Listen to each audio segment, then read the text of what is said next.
अब ही बाजल नइखे पाँच काहे बंद भइल नाच जरा बरकारी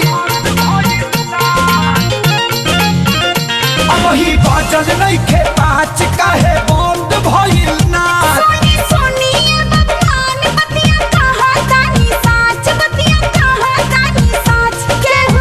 अरे पीछे मरले बिया कारे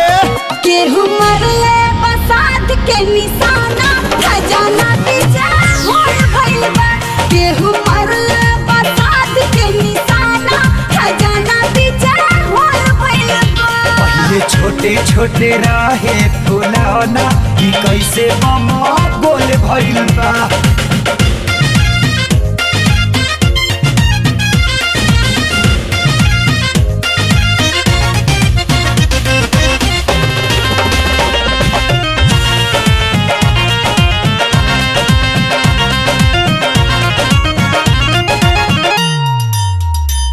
मन बता के पीला हमरा ढोली में पानी ना चलना जाना साहब अब होके ना परेशानी लहंगा उठा के नाचो कमर हिला के नाचो जबले ना होई बिहान हो ठुमका लगा के नाचो गर्दा उड़ा के नाचो नाही तो चली जाई जान हो लेला झूम के तू अंगड़ाई तो महफिल के शान बढ़ाई ये टूटे फूल फोड़ पतिया कहीं हाथ जोड़ छुए पानी अरे समाना फाटल मका छुए पानी उठानी के ऐसे लागे की तरह होल भइल बा केहू मरले बसात के निशाना खजाना पीछे होल भइल बा ये छोटे छोटे रहे फुलौना ई कैसे बमा बोल भइल बा